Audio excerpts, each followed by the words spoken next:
Welcome to Capital Conquest, the podcast, where we take an in-depth look at the influencers who have made and continue to make Capital Conquest the extraordinary event that it is. My name is Scott Campsall, and today, Hanshi John Therien and I speak with Sensei Randy Dauphin.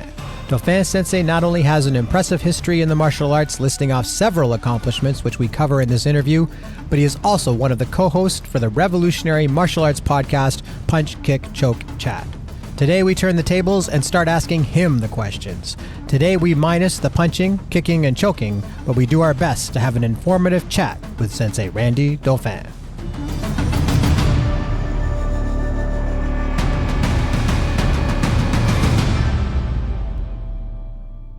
Our guest today is a very good friend of mine. I consider him like my little brother now. His name is Randy Dauphin, and Randy is part of the Legacy Martial Arts Group. He is in the Kitchener-Waterloo area. Great martial artist, but I'm going to start by asking him to give us his title, his rank in karate and in Iaido. Thanks, Hanshi. I'm a 34-year student of Hanshi Gary Legacy. I'm a 7th degree black belt in Legacy Shihan Karate Jitsu. I'm also a 7th degree black belt in Hakutsuru. Both those titles and those grades are given to me by Hanshi Gary Legacy, who I think I said I've been with him for 34 years now, since I was a teenager. And I train in Mukso Jigiden Ishinryu Iaido, and I am a 4th degree black belt in that style underneath Nicholas Suino, who is an 8th dan, and trained in Japan with Yamaguchi Sensei. And both my teachers, I'm very proud of them, and I'm very blessed to have them as instructors. I'm sure you have no hobby. Right. Yeah. And Randy, Capital Conquest is coming up. It's just around the corner. We have been away for 3 years, and this year it's going to be one of the biggest one ever. Every school and everybody in each area is lining up behind it to send a message clear and precise to all the martial arts communities that we're back. So Capital Conquest will be huge this year. I know that we had a discussion, you and I, and that you've got about 100 students coming from your area, and that's going to be a bang with some solid black belts, and there's competition. So give us your view and excitement about Capital Conquest. So I'm a Capital Conquest rookie, Hanshi, as you know. That's where our relationship started when Hanshi Legacy was inducted into the Canadian Black Belt Hall of Fame. And I've had the pleasure of working with you, Hanshi. And the one thing I know about you is you over-deliver always. And Capital Conquest is an event that if you've never gone before and you have some expectations, I can guarantee it's going to blow your mind when you get there. The expectations are nothing like you think it's going to be. I can't wait to go. I guess a comment I would make about it is people are great. The instructors are next level instructors there.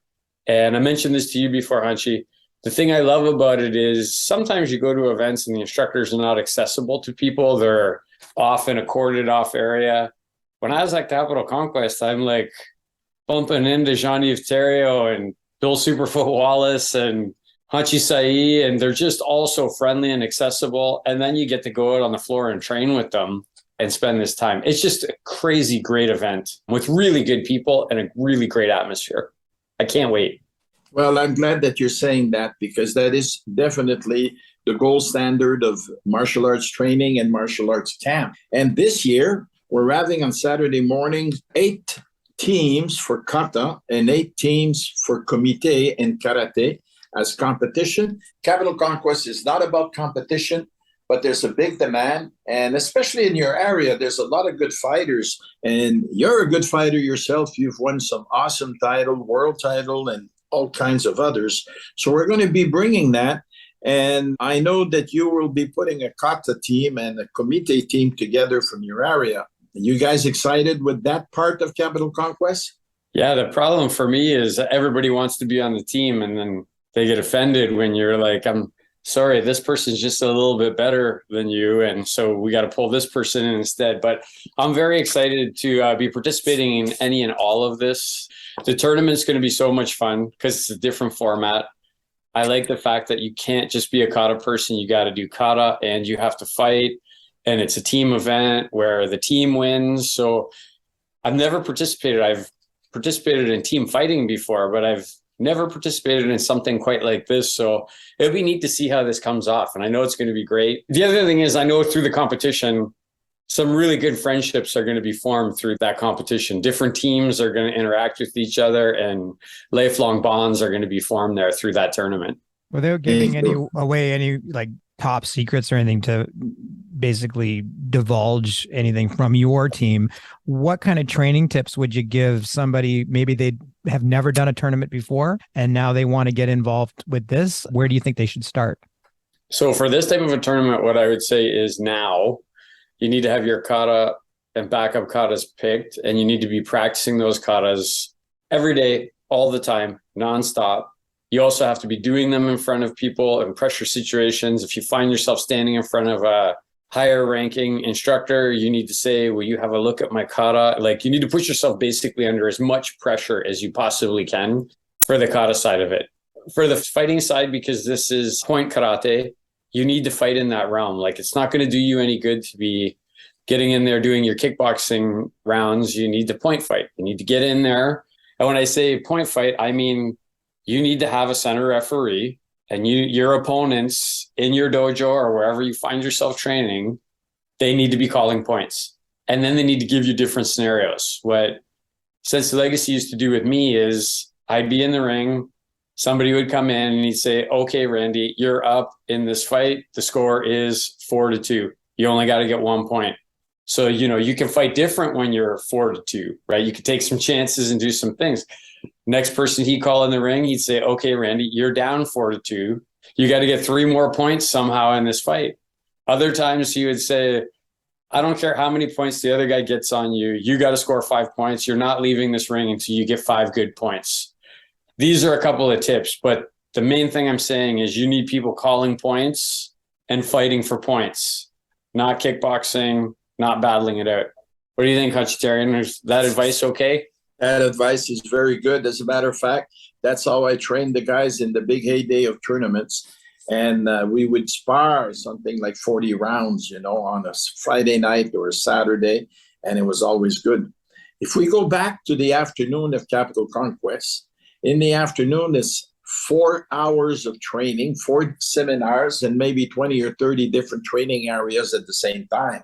You want to let us know who you look forward to train with on that weekend? That's a great question. I remember when we went last time, my daughters all trained at Capital Conquest, and they came to me with a menu of instructors, and I said, look, and I just put stars next to a bunch of them and said, these are people that I would go and train with if I were you.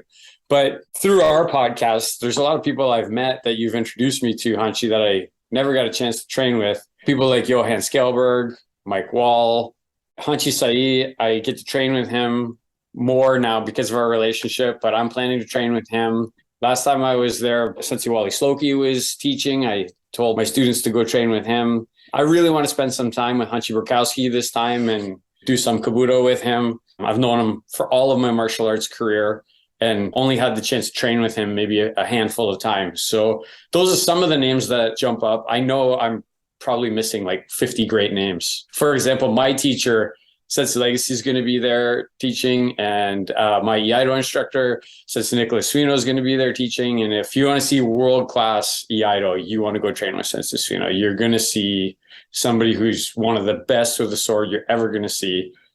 Sensei Legacy has way over 50 years of knowledge. He goes back to the same time as you, Hanshi Therien. So these guys are great instructors. If you go to their mats and you don't learn something, there's something wrong with you. Yeah, there's many different opportunities there. And, in one episode, I mentioned that when you go to Capital Conquest, I go back to episode 1, 1991, I think it was. And Alain Saillet was a martial artist. He was maybe a third Dan or something like that. And I knew him. A few people knew him, but most people did not know him. Well, I can tell you that after one class, the next class got really big. And after the second class, it got huge. And we never looked back because we discovered the magic of Alain Saillet on the tatami. And over the years, we've had so many people that brings this magic. You are one of them. I look forward for you to teach at Capital Conquest, and people will discover Randy Dauphin, especially if you like point fighting. Like, I know that kata and bunkai and iaido is very much your game too, but in point fighting, you're excellent. And I think you'll be able to leave something behind. And that's the beauty of what we do, is we pass forward what we are doing. Are you ready to deliver that? I'm ready. I'm a bit nervous. I like being nervous. And I'm extremely proud to be able to be on the floor with those names that I mentioned before.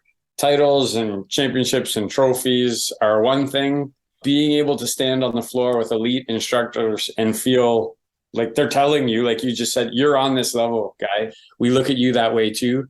What could be better than that as a lifetime martial artist, to get that acknowledgement and that recognition? I'm very proud, very humbled, excited, nervous, and I love to have all those feelings. Are you challenged? Like, because we've talked about this before. So you get on a mat at Capital Conquest, you'll have white belts on the same floor as you got a 6th or 7th degree black belt. So how, or do you come up with a lesson plan that you can sort of say, okay, I'm going to go in, I'm going to teach these techniques, or I'm going to do this. And so then that way your beginner's not lost, but your expert still is being educated.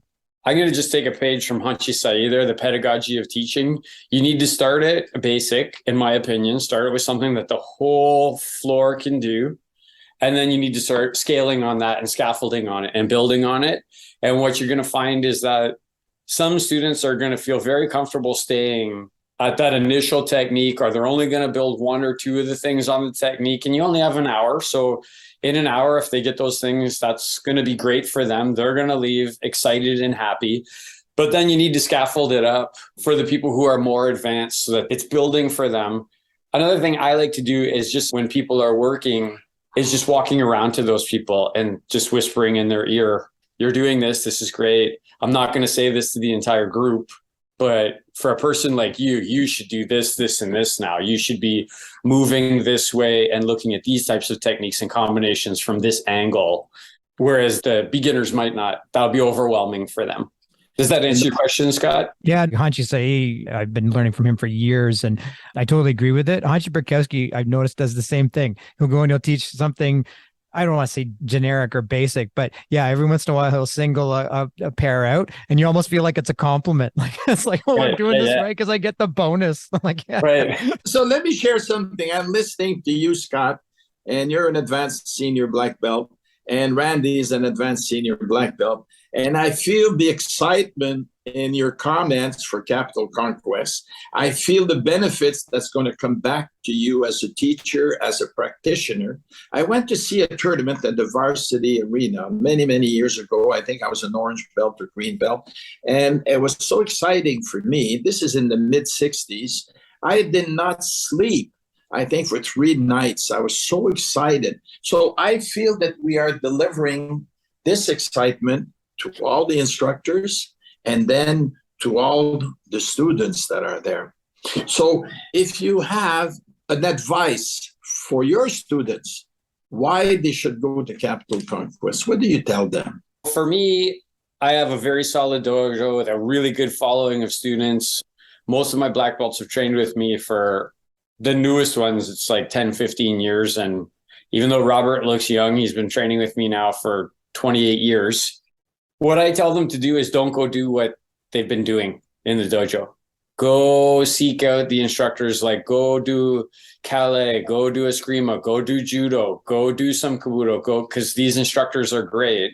When they do that, the whole dojo grows. All of our dojo, everything grows, everything gets better. They all come back with things. And then the thing is I really like is I'll always quiz them. Tell me one thing, what is one great thing that happened? It's usually the relationships. Sometimes somebody will say, oh, this kick or this move, but usually they'll talk about the instructor. I was on Therien's mat. He put his belt around me. He made me feel so good. And I learned some stuff. I was with Hanshi Burkowski. We were doing Kabuto Bo. It was great training. And he came and whispered in my ear, you're really good with the bow. These are the things, these experiences and these feelings. You don't forget how somebody makes you feel. And at Capital Conquest, the instructors make you feel like you're a martial artist and like you're progressing. I think that's a great message. Here's something I do at my schools. They come to Capital Conquest. First thing I tell them, I don't want to see you on my mats when I teach because I get you 2-3 times a week. Go on any other mat. And the week after Capital Conquest, I want you to teach one new technique or one new approach to teaching a technique that you've learned at Capital Conquest.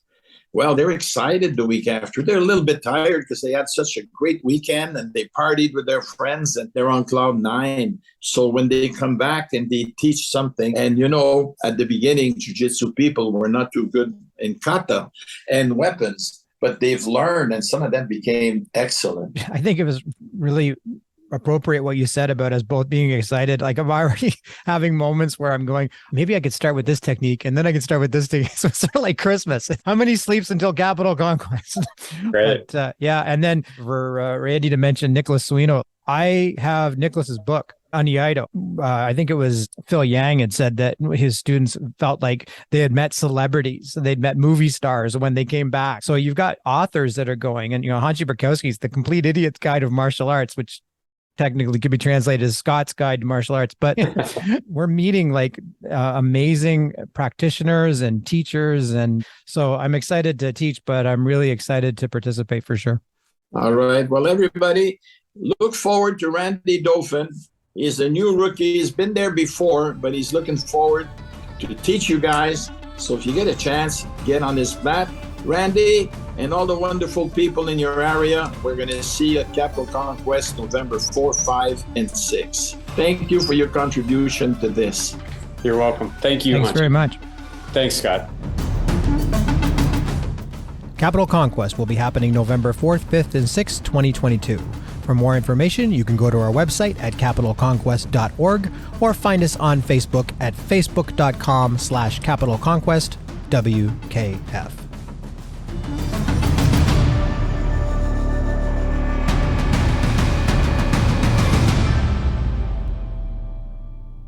This has been a Campsall Broadcasting production.